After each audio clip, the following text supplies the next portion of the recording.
Palabra de vida.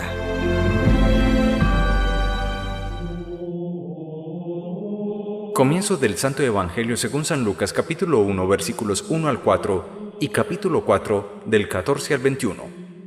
Puesto que muchos ya emprendieron la tarea de componer un relato de todos los acontecimientos que por voluntad divina se han cumplido entre nosotros, siguiendo la tradición que nos dejaron los que desde el principio fueron testigos oculares y luego se dedicaron al servicio de la palabra, también a mí me pareció oportuno, después de investigarlo todo cuidadosamente desde sus orígenes, ofrecerte, ilustre Teófilo, esta narración ordenada, para que compruebes la solidez de las enseñanzas que recibiste. Dando comienzo a su ministerio público, regresó Jesús del desierto a Galilea, revestido del poder del Espíritu.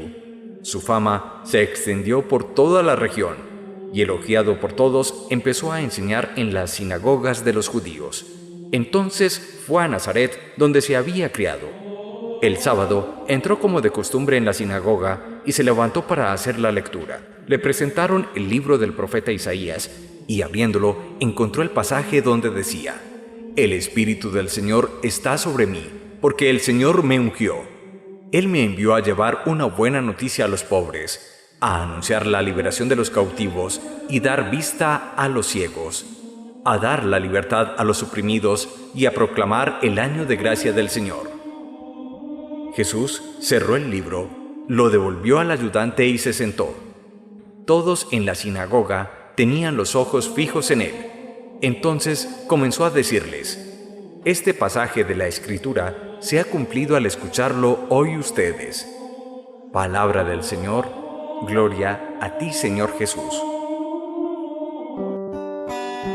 El salmo responsorial que hoy nos propone la liturgia dominical, Salmo 19, es un verdadero himno de alabanza y de glorificación a la palabra divina del Señor.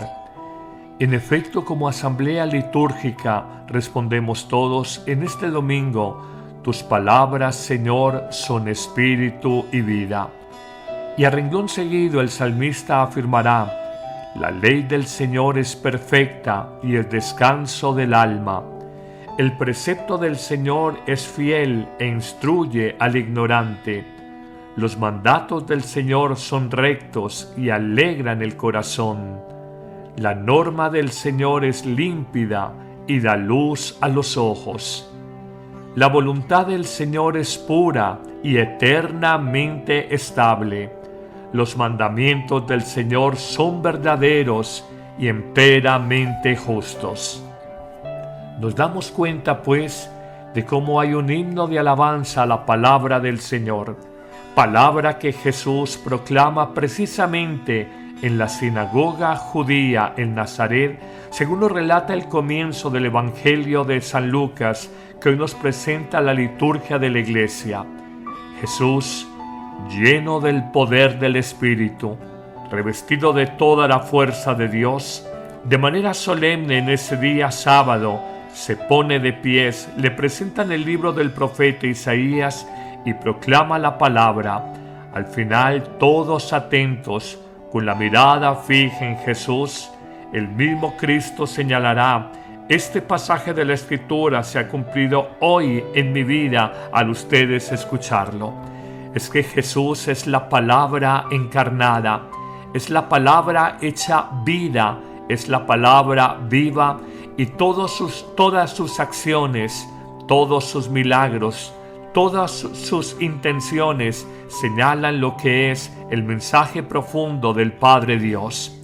Hoy reconocemos la importancia de la palabra de Dios en nuestras vidas. Lo descubríamos precisamente en la lectura del libro de Nehemías y la reconocemos también en la lectura del Evangelio de San Lucas. Pero detallemos un poco más esta idea central del Evangelio de hoy. Primera, la palabra de Dios es por excelencia palabra viva. No está muerta. No hay nada más viejo que el periódico del día de ayer. No hay nada más falible que las noticias o los informes periodísticos que hoy dicen una cosa y mañana señalan otra. Por el contrario, la palabra de Dios es viva, es infalible, más allá del tiempo y del espacio se sostiene. Es una palabra capaz de confrontar la existencia del ser humano y de renovar su corazón interiormente. Pero formulamos una segunda afirmación. La palabra de Dios es sabia, es profunda, toca el corazón. En la misma línea del salmo que nos propone la liturgia de la iglesia, la palabra de Dios es perfecta. Allí está la luz, la inteligencia, el entendimiento para saber nosotros discernir, tomar las decisiones adecuadas. ¿Quieres montar un negocio? Ora a Dios con su palabra. ¿Quieres cambiar de ciudad o de país? Ora a Dios en su palabra y pide discernimiento. ¿Vas a tomar por esposo a un hombre? Ora a Dios en su palabra y pide claridad. ¿No sabes cómo educar a este hijo? Ora a Dios en su palabra y encontrarás la sabiduría, la verdad para saber acompañar a tu hijo. En un tercer momento reconocemos que la palabra de Dios es eficaz. En efecto, nos dice el texto evangélico que es tajante y filosa, confronta nuestra vida como una espada de doble filo. Si nos tomamos en serio la palabra de Dios, nuestra vida está llamada a ser renovada, a ser transformada. Si simplemente de oídas escuchamos la palabra de Dios, seremos cristianos mediocres toda la vida. Pero cuando tú descubres que la palabra de Dios es eficaz porque te la tomas en serio, tu vida cambia.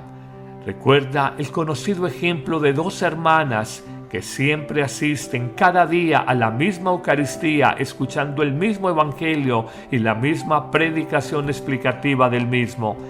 Hoy descubrimos cómo entre esas dos hermanas, una ha avanzado en el crecimiento espiritual, en la renovación y conversión de su corazón, y la otra se ha estancado. La palabra es eficaz para ambas, pero una se la ha tomado en serio, la otra simplemente a distancia escucha, pero no deja entrar la palabra en su corazón. En un cuarto momento, reconocemos que la palabra de Dios a veces es contradictoria o aparece opuesta a los criterios humanos, a los pareceres de los hombres. Descubre que muchas veces la palabra de Dios te presenta un mensaje exigente de cierto compromiso, incluso de cruz para tu vida, pero luego deja satisfacción, alegría, plenitud a tu existencia. En ese sentido, la palabra de Dios es contradictoria con las palabras humanas que normalmente te prometen gratificaciones, plenitudes, satisfacciones de entrada, cuando al final luego dejan cruces y sufrimientos. Este puede ser un buen criterio, por ejemplo, para distinguir lo que es una palabra humana de la palabra de Dios. La palabra de Dios siempre anuncia felicidad y plenitud, aunque de momento de entrada tengamos que padecer incomprensiones, compromisos, disciplina, exigencia y aún sentirnos un poco crucificados.